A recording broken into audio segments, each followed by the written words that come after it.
बहुत बहुत धन्यवाद केंद्र सरकार में मंत्री चौधरी किशन पाल गुर्जर जी का।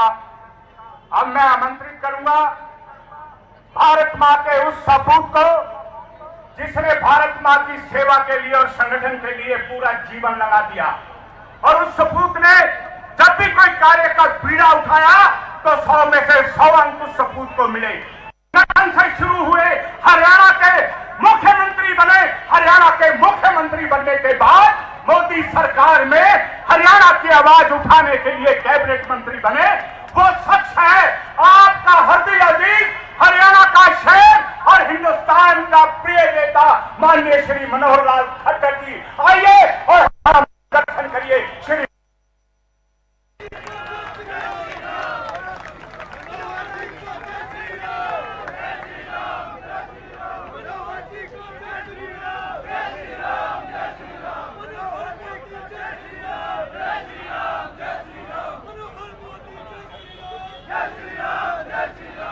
बोलो भारत माता के।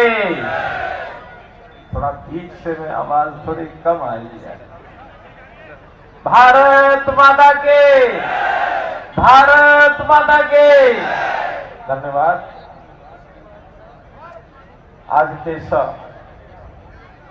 चुनावी नामांकन सभा में मंच पर उपस्थित हमारे यहाँ के लोकप्रिय सांसद, भारत सरकार में राज्य मंत्री, बहुत संघर्षशील और कर्मठ अपने नेता मान्यवर भाई कृष्णपाल गुर्जर जी, मंच पर विराजमान पार्टी के हमारे जिलाध्यक्ष भाई राजकुमार वोरा जी, और आज एक प्रदर्शन हो रहा है। ऐसा प्रदर्शन तो शायद दो सगे भाइयों में भी नहीं होता जितना आज हो रहा है। उसमें हमारे वर्तमान में जो विधायक हैं भाई नरेंद्र गुप्ता जी, और वर्तमान में जो प्रत्याशी हैं नरेंद्र गुप्ता जी से पहले जो प्रदेश सरकार में मंत्री थे, यहाँ के विधायक थे भाई विपुल गोयल जी। हमें क्यों कहना हुई, मुझे याद आ रहा पिछली बार का चुनाव। अब चुनाव में कार्यकर्ताओं की इच्छा होती है, मुझे चुनाव लड़ाया जाए, मुझे चुनाव लड़ाया जाए। इसमें कोई बड़ी बात ऐसी नहीं है कि कोई दुविधा पूरक है, सब पार्टी में होती है। लेकिन भारतीय जनता पार्टी के कार्यकर्ता की विशेषता बताता हूं। जब केंद्र ने कहा कि इस बार विपुल जी चुनाव आपको नहीं नरेंद्र गुप्ता जी को लड़ाना है, तो विपुल जी उसी साहस से, उसी जज्बे से, उसी भावना से, उसी उत्साह से खड़े हो गए कि ठीक है, नरेंद्र गुप्ता जी को जिताने का काम मेरा है, ये विपुल जी जाएगा। उन्होंने वादा निभाया। आज जब विषय आया कि विपुल गोयल जी को टिकट मिलनी है, तो नरेंद्र गुप्ता जी ने पहले दिन से कहा कि उफ नहीं होगी। ठीक है, कार्यकर्ता जुड़ जाते हैं कई बार, जैसा विपुल जी ने बताया, वो अलग बात है। लेकिन अपने यहां कैसा संस्कार है। नरेंद्र गुप्ता जी ने कहा कि विपुल जी का चुनाव लड़वाना ये मेरा काम, जीतवाना मेरा काम।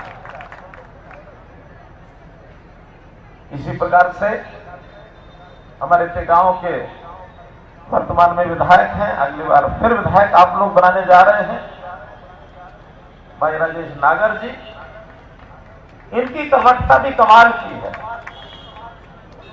काम लेकर के नरेंद्र गुप्ता जी, विपुल जी, इन्होंने भी कभी कहीं नहीं छोड़ी।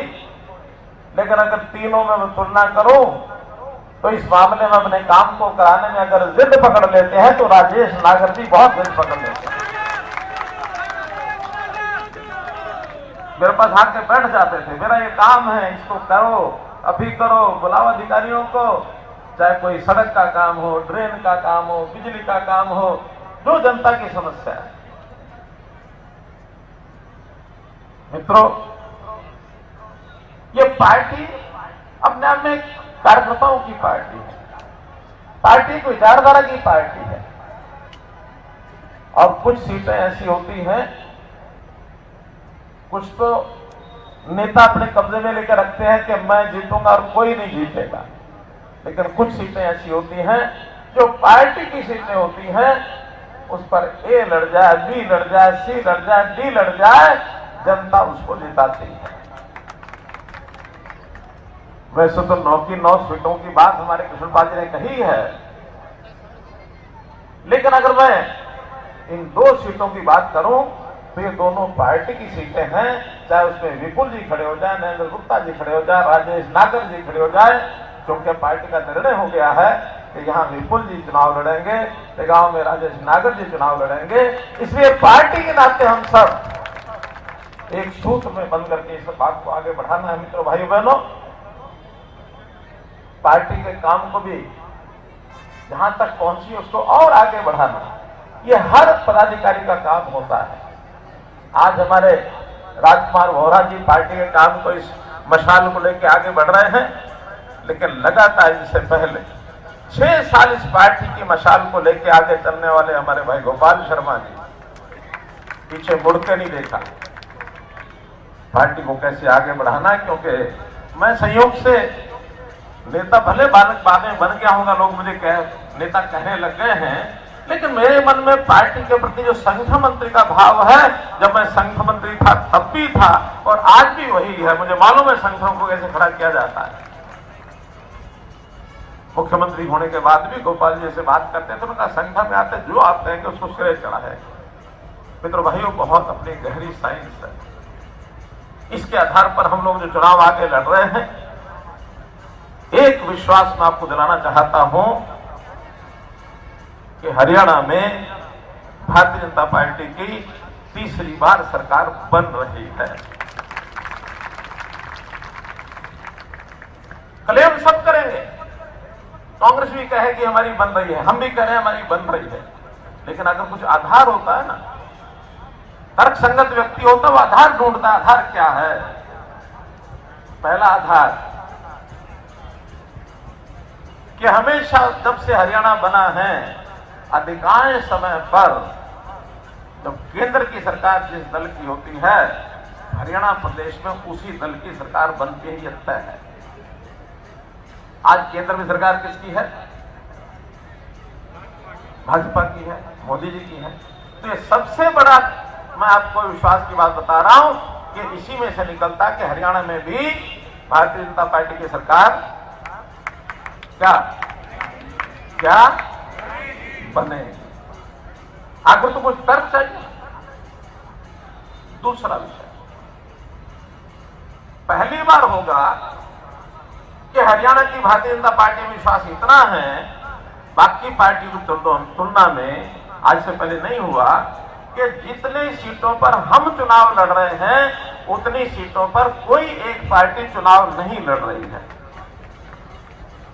कांग्रेस का विश्वास हिला हुआ है। क्यों हिला हुआ है? शायद हमारे कैंडिडेट चुनाव न जीत पाए। और क्या करते फिर रहे हैं? जो कल तक एक दूसरे को गालियां देते थे कि हम समझौता नहीं करेंगे, हम समझौता नहीं करेंगे, आज वही एक दूसरे के आगे समर्पण किए बैठे हैं। आओ भैया हमारे साथ आ जाओ। अरे कांग्रेस का आम आदमी पार्टी का संबंध क्या है? एक दूसरे को गालियां देने के अलावा कुछ किया है ना? तो क्या? मैं तो अब दिल्ली में रहता हूं, रोजाना दिल्ली की अखबारें भरी पड़ी रहती है। आप ये एनसीआर एरिया में है, आम आदमी पार्टी और कांग्रेस की लड़ाई रोज हो रही है। फिर भी वो करें हम लुट गए, वो करें हम लुट गए। तो लुटे हुए लोग, चोर चोर मोसेरे भाई, वो इकट्ठे हो रहे हैं। ये उनकी हार का एक कारण बता रहा हूं। और न केवल वो, समाजवादी पार्टी को भी करें आप भी आ जाओ, 2-4 सीटें आप भी ले जाओ। एनसीपी को कह रहे हैं आप भी आ जाओ, ले जाओ। अलग अलग पार्टियों को सबको इनवाइट कर रहे हैं। उनको एक शौक चढ़ा है, लेकिन ये शौक उनको लेकर डूबेगा, बैठेगा। दूसरा, तीसरा कारण मित्रों, 10 साल पहले से 10 साल 2004 से 14 जो कांग्रेस की सरकार थी, वो जनता भूली नहीं है। क्या फरीदाबाद के लोग भूल गए कि जब उस समय मंथलियां ली जाती थी व्यापारियों से, रेहड़ी वालों से, शोरूम से, दुकानदार से? मंथलियां भूल गए क्या? हफ्ते लिए जाते थे, हफ्ते बंधे हुए होते थे, हिस्सा उसमें से और ऊपर जाता था। पोस्टिंग जो होती थी थानों की पैसों से होती थी। ये थाने का इतनी कीमत, ये चौकी की इतनी कीमत। वो चौकियां थाने बिकते थे। आखिर कोई भी लगने वाला अधिकारी कर्मचारी वो पैसे क्यों देता था? क्योंकि वो जनता को लूटता था। लूटते भी थे और साथ में कूटते भी थे। लुटाई कुटाई दोनों होती थी कि नहीं होती थी? दोनों होती थी। किसी अच्छी दुकान पर, अच्छी फैक्ट्री पर, अच्छे शोरूम पर नेता की नजर पड़ जाती थी तो अगले दिन संदेश भेजता था कि इसमें हिस्सेदारी, बेनामी हिस्सेदारी मेरी करो, वरना ये फैक्ट्री दुकान ये चलने नहीं देंगे। ये बेनामी हिस्सेदारियां उस समय के नेताओं ने की हुई थी। उस समय सरकार से काम कराने के लिए कमीशन एजेंट घूमते थे। कमीशन एजेंट हर किसी को कहते थे चल तेरा काम नहीं हो रहा ना, मैं करा के लाता हूं। और उसमें जो कुछ भुगतना पड़ता था जनता को भुगतना पड़ता था। आज मित्रों हमने वो सभी धौल कपड़िए, मैं उनको धौल कपड़िया कहता हूं, उन धौल कपड़ियों के कपड़े उतरवाकर हमने खूंटी पर टकवा दिए, उनको सबको घर बैठा दिया। बैठाया कि नहीं बैठाया? आज कोई कमीशन एजेंट आता आपके पास आता है? आज हर सर्विस सेवा जनता को घर बैठे मिलती है। चाहे ओल्ड एज पेंशन घर बैठे मिलती है, चाहे कोई उसका किसी प्रकार की समस्या आती है तो उसको एक बार केवल ऑनलाइन केवल उसको सूचना देनी है, टाइम के हिसाब से उसके घर में आ जाता है। Right to service commission act लागू हमने किया। अगर कोई काम 10 दिन में होना था, नहीं हुआ, अपने आप उसकी अपील हो जाती है, किसी को करने की जरूरत नहीं है, अपने आप अपील हो जाती है। उस अपील में अगर 15 दिन में काम नहीं हुआ, दूसरी अपील का चांस और होता, अपने आप हो जाती है। और 1 महीने में काम नहीं होता तो कमीशन उस अधिकारी को, कर्मचारी को बुला के पूछताछ करता है, दोष पाने पर जुर्माना करता है। किसी उपभोक्ता को कहीं जाना नहीं पड़ता है। ये व्यवस्थाएं हमने खड़ी की है और देश में पहली ऐसी व्यवस्थाएं बनाई है। सारे प्रदेश देख रहे हैं कि हरियाणा ने किया क्या है। बहुत सुधार किए मित्रों, जीवन को सरल किया है। आज हमने जो बेनिफिशियरीज की सूची होती थी, किसी को कोई लाभ लेना होता था लाइनों में लगना पड़ता था, आज घर बैठे राशन कार्ड बनता है, घर बैठे पेंशन बनती है। और एक जानकारी दे रहा हूं, 2014 में जब हम सरकार में आए, ये जो बीपीएल बेनिफिशियरीज थे ये सिर्फ 27 लाख थे जो राशन के हकदार थे।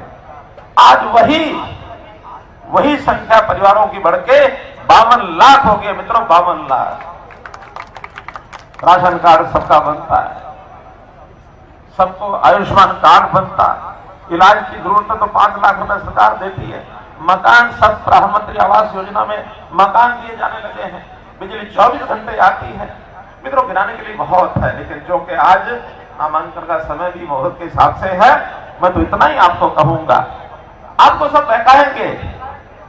एक फैक्टर और इसमें आपको बता रहा हूं, हमारा वोटर जो गरीब समाज का, खास करके जो पिछड़ा है, जो बैकवर्ड क्लास से है, अनुसूचित जाति से है, सामान्य समाज में भी गरीब वर्ग है जिसको लाभ मिल रहे हैं, संयोग से, स्वभाव से वो थोड़ा साइलेंट वोटर है, बोलता नहीं है। लेकिन इनके जो दबंग आदमी हैं, जो हरियाणवी भाषा में कहते हैं, जो धिंगताना करें से हैं, ये धिंगताने वाले ऊंचा ऊंचा बोलते हैं। सोशल मीडिया पर भी इन्हीं की उंगलियां ज्यादा चलती हैं, गालियां देने भी माहिर हैं। हमारा कार्यकर्ता उनकी गालियों का जवाब भी ठीक से इसलिए नहीं देता कि गाली का जवाब तो गाली से दिया जाएगा, लेकिन भारतीय जनता पार्टी गाली देकर जवाब देती नहीं है। वो उन्हीं गालियों को अपना नंबर आग लेते हैं कि हमारा सोशल मीडिया में इतने फॉलोवर्स हैं, इतने लाइक हैं, इतने रीट्वीट हुए हैं। और गाली देने में जिसको मजा आता वो वहां है, जिसको लोगों की सेवा करना में मजा आता वो यहां है। मोदी जी ने हमेशा जनता जागरण में सेवा की बात कही है, लोगों की सेवा करो, उलझो मत किसी से। तो ये पूरा विश्वास, जहां मेरा विश्वास है वहां आपका भी सबसे विश्वास, हमारे नेताओं का विश्वास है कि तीसरी बार हरियाणा में भारतीय जनता पार्टी की सरकार ये बन रही है। उसी के नाते से मैं अपील आज करने आया हूं। 90 के 90 विधानसभाओं में नामांकन होने 4 दिन का समय बाकी है। अभी तक हमारे 6-7 नॉमिनेशन हुए हैं, लेकिन आखिरी दिनों में ज्यादा होते हैं। आज भी लगभग 12-13 स्थानों पर नामांकन है। आपके यहाँ के 2 नामांकन भाई विपुल गोयल जी और भाई राजेश जी, इनके नामांकन के अवसर पर हम सब संकल्प करें, एक एक घर में जाकर के एक एक वोट की हम चिंता करेंगे और अधिक से अधिक वोट इस कमल वाली सीट पर, इस भारतीय जनता पार्टी सीट पर हमारे दोनों प्रत्याशियों को भारी मतों से हम जिताएंगे। इतनी बात कह करके आपका मैं बहुत बहुत आभारी, बहुत बहुत आपका धन्यवाद, बहुत बहुत आभार। नामांकन रैली के जरिए